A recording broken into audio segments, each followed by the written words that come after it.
Welcome to the Unacademy, India largest learning platform, जिसको कि आप सब्सक्राइब करें और प्लस की यूजर्स बन के आप भरपूर तैयारी कर सकते हैं।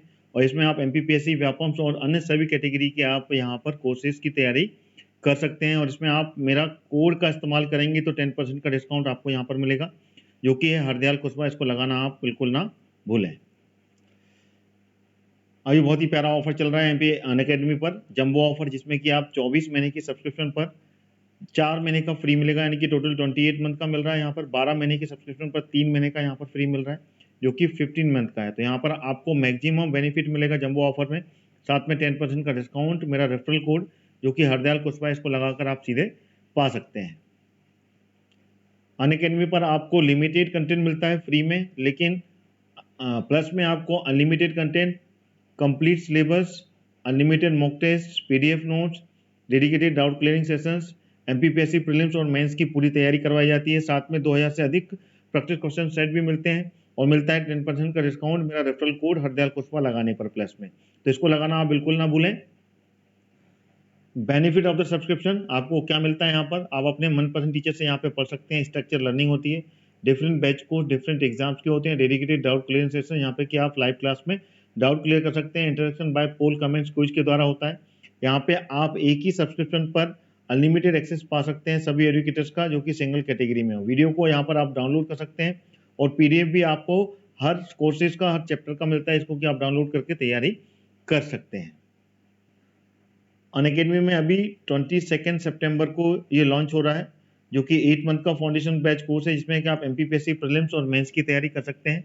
और इसमें एमपी के टॉप एजुकेटर्स आपको पूरा पढ़ाएंगे प्रीलिम्स और मेंस की तैयारी। तो आप इसमें प्लस की यूजर्स बनकर इस बैच का एक्सेस पा पाएंगे, जिसमें कि आपको सभी डाउट क्लियर होंगे, पीडीएफ नोट्स मिलेंगी और साथ में 10% का डिस्काउंट मिलेगा। मेरा रेफरल कोड हरदयाल कुशवाहा आप जैसे ही यूज करते हैं, इसको यूज करना बिल्कुल ना भूलें, जिससे कि आपको 10% का डिस्काउंट एडमिशन फीस में मिलेगा। सफल पटवारी कंप्लीट बैच कोर्स, ये भी 22 सितंबर से स्टार्ट हो रहा है। इसमें भी एमपी के टॉप एजुकेटर्स पटवारी की पूरी तैयारी करवाएंगे, तो इसमें भी आप एक्सेस पाएंगे प्लस की यूजर्स बनकर। अगला बैच है टारगेटेड एमपीपीएससी प्रीलिम्स की जीएस की पूरी तैयारी, 45 दिन का ये क्रैश कोर्स, जो कि 24 सितंबर से चालू हो रहा है।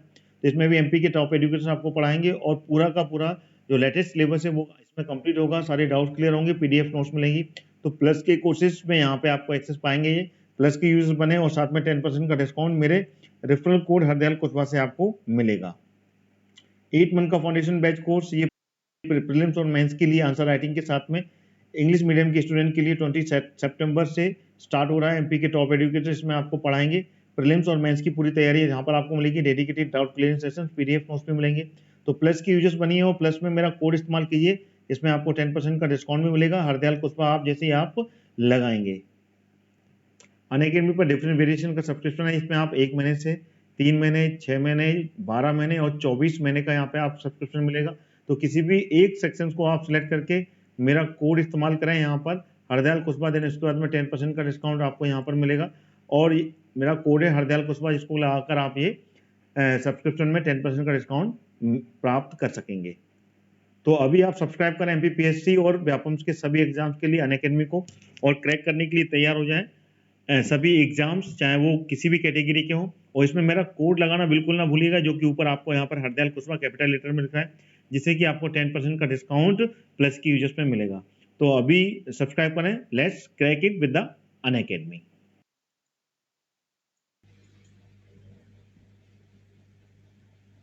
चलिए, मध्यकालीन भारत में अगर हम मध्यकालीन भारत के इतिहास के बारे में हम समझें और उसमें अरबों का आक्रमण और तुर्कों का आक्रमण कब हुआ था, इसके बारे में हम पूरा आज विशेषकर जानेंगे। तो सबसे पहले लेते हैं अरबों का इतिहास। ये जो अरब में अरबी और तुर्की जो आए थे, इनका इतिहास क्या है, सबसे पहले इसको समझेंगे। अगर हम इसके इतिहास के बारे में बात करें तो एक एक करके हम टॉपिक पे समझेंगे।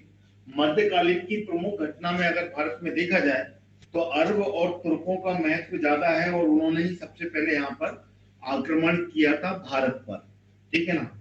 तो हम शुरुआत से समझते हैं इसको कि अरब में ये मुस्लिम समुदायों का विकास कैसे हुआ और कैसे ये आए, किस समय ये यहाँ पर आए और कौन था इसका जन्मदाता, ठीक है ना, मुस्लिम साम्राज्य का। एक एक करके समझेंगे। चलिए हम बात करते हैं अरब की। अरब के अरबी आए पहले, फिर आए तुर्की। तो अरबी के बारे में मुस्लिम इतिहास, ठीक है ना, मुस्लिम इतिहास की शुरुआत होती है 632 ईस्वी में। कब होती है? 632 ईस्वी से इसकी शुरुआत होती है।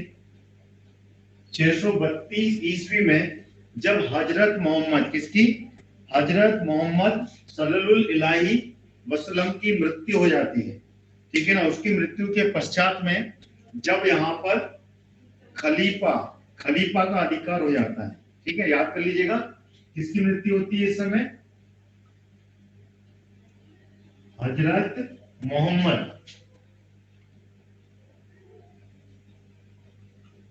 नाम याद रखिएगा, बहुत इंपॉर्टेंट है। हजरत मोहम्मद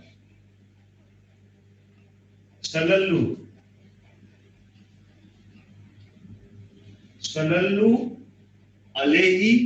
अलैहि वसल्लम, ठीक है ना, अलैहि वसल्लम नाम है इनका।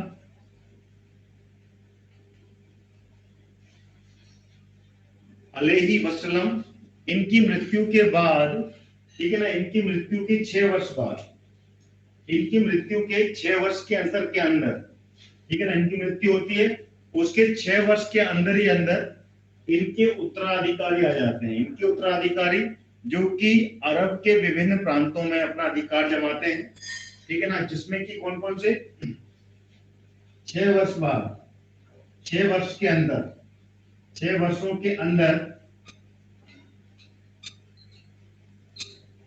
इनके उत्तराधिकारियों ने सीरिया, मिस्र, उत्तरी अफ्रीका, स्पेन और ईरान को अपने कब्जे में ले लिया, ठीक है ना। इतिहास बता रहा हूं कब से शुरुआत होती है इस अरब की, ठीक है ना।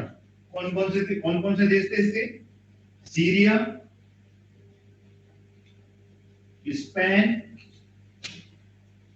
उत्तरी अफ्रीका,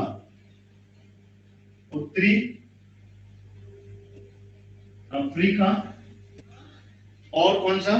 मिस्र पर अपना अधिकार कर लिया, इसको जीत लिया था। जीतने के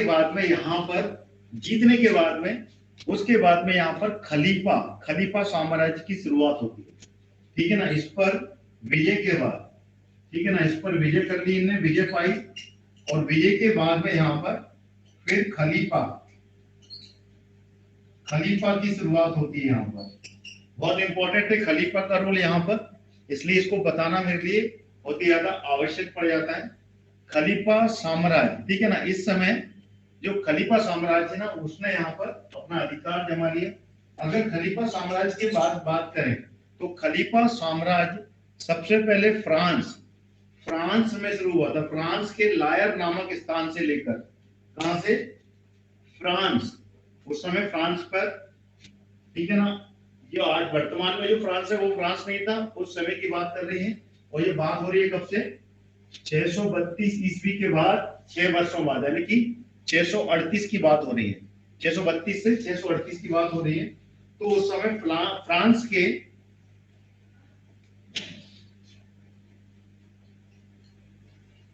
फ्रांस के लायर नामक स्थान पर, कहा? लायर नामक स्थान पर, फ्रांस के लायर नामक स्थान पर, ठीक है ना, वहां से लेकर अक्सास और काबुल नदी के पास तक, कहां से? लायर से लेकर कहां तक? अक्सास और काबुल नदी,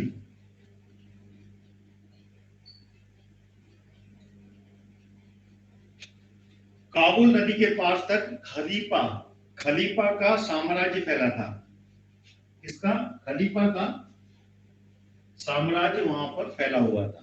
तो काबुल नदी कहां पर है? ये अफगानिस्तान में। तो वहां तक इसका, काबुल नदी के पास तक खलीफा का साम्राज्य का पूरा विस्तार हो गया था, फैल गया था, ठीक है। और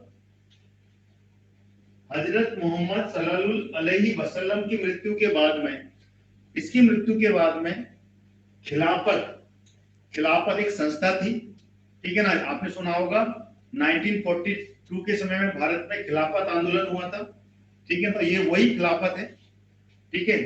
तो वफात इसको बोलते हैं, मुस्लिम शब्द है वफात, वफात बोलते हैं या फिर मृत्यु बोलते हैं, दोनों शब्द याद कर लीजिएगा, ठीक है ना। क्या बोलते हैं इनको?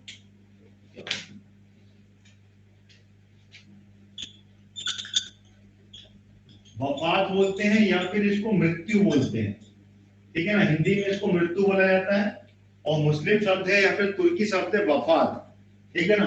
हजरत मोहम्मद सल्लल्लाहु अलैहि वसल्लम की वफात के बाद या मृत्यु के बाद में, ठीक है ना, यहाँ पर खिलाफत संस्था का गठन हुआ। 6 वर्षों बाद में इन साम्राज्य में इनके जो उत्तराधिकारी थे, इन्होंने यहाँ पर अपने साम्राज्य का विस्तार किया, और खलीफा का साम्राज्य फ्रांस के लाये से लेकर अक्सास और काबुल नदी तक इसका विस्तार था। और यहाँ पर खिलाफत संस्था का क्या हुआ? गठन किया गया। इसका खिलाफत संस्था, नोट कर लीजिएगा, बहुत इंपॉर्टेंट है ये। इसका खिलाफत संस्था, खिलाफत संस्था का गठन किया गया।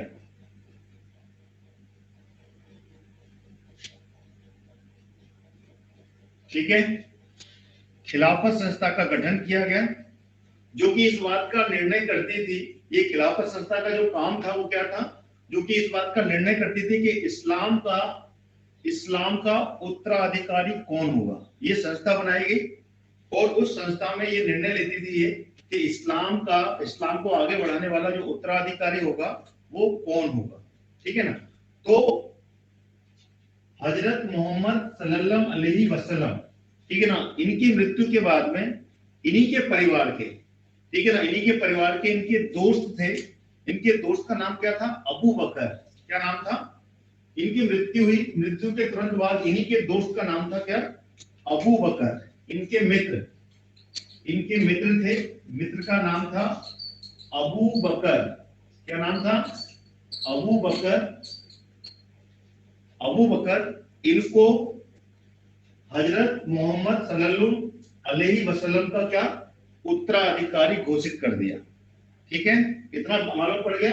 अबू बकर को उत्तराधिकारी घोषित किया, और उत्तराधिकारी घोषित करने के बाद में इन्होंने अपने मुस्लिम समुदाय को, इस्लाम को आगे बढ़ाने की जिम्मेदारी ली। ठीक है ना, ठीक है। इसके बाद में लगातार फिर खलीफा बदलते रहे। 4 खलीफाओं ने हजरत मोहम्मद साहब के अपने रिश्तेदारों को की खिलाफत हासिल की। ठीक है ना, जैसे ही अबू बकर को बनाया गया, ठीक है ना, तो 4 खलीफा थे इसके, 4 खलीफाओं ने हजरत मोहम्मद अलैहि वसल्लम की, ठीक है ना, अपने ही रिश्तेदारों की खिलाफत हासिल की इसमें, ठीक है, अपने ही रिश्तेदारों की। और उसमें से, ठीक है ना, 2 उनमें से अय्यमदों और अब्बासियों के काल में इस्लाम का विस्तार हुआ। ठीक है ना, इस्लाम के विस्तार का समय कौन था? अय्यमदों और अब्बासियों के काल में 2 खलीफा रहे। 2 खलीफा कौन थे? अय्यमद और अब्बासी। इन दोनों के काल में इस्लाम का विस्तार हुआ वहां पर, इस्लाम आगे बढ़ा। ठीक है, इसमें से जो अब्बासी थे, कौन थे?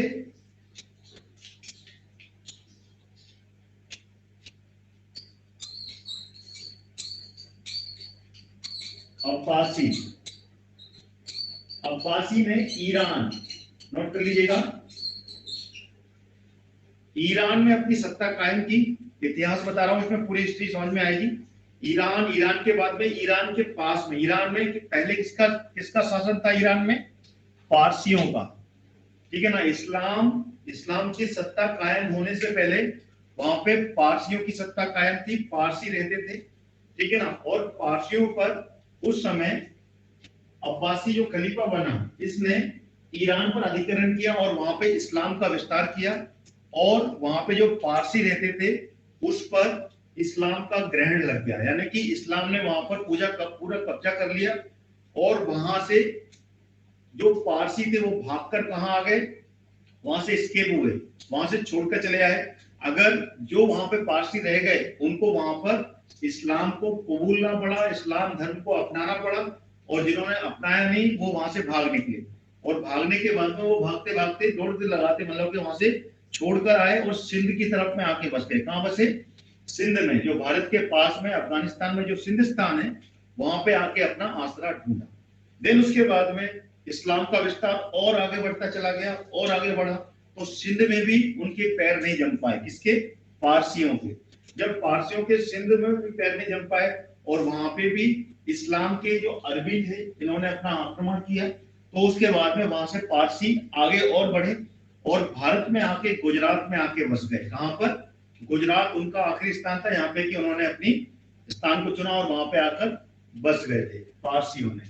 ठीक है, तो ये पारसियों का स्थान है, ठीक है ना, जिसको कि ईरान उस समय क्या कहलाता था? पर्सिया। क्या कहलाता था? पर्सिया। ठीक है, तो पर्सियों ने वहां से स्केप होकर कहां पर आए? अंतिम छोर कहां था? भारत के गुजरात में आके बस गए। ठीक है, तो ये एक बेसिक मैंने आपको बताया कि कहां से किस तरीके से 632 में, ठीक है ना, इस्लाम की शुरुआत होती है, जब इनकी हजरत मोहम्मद सल्लल्लाहु अलैहि वसल्लम की मृत्यु के बाद में, ठीक है ना, खलीफा संस्था का गठन होता है और खलीफा संस्था ही इस्लाम धर्म के विस्तार के लिए बनाई जाती है। उसके बाद में इसमें खिलाफत संस्था का, सॉरी खलीफा नहीं बोल रहे हैं, खिलाफत, खिलाफत है इसका नाम, खिलाफत संस्था का गठन होता है और इसमें से खलीफा निकलता है, वो खलीफा ही इस्लाम का विस्तार करता है।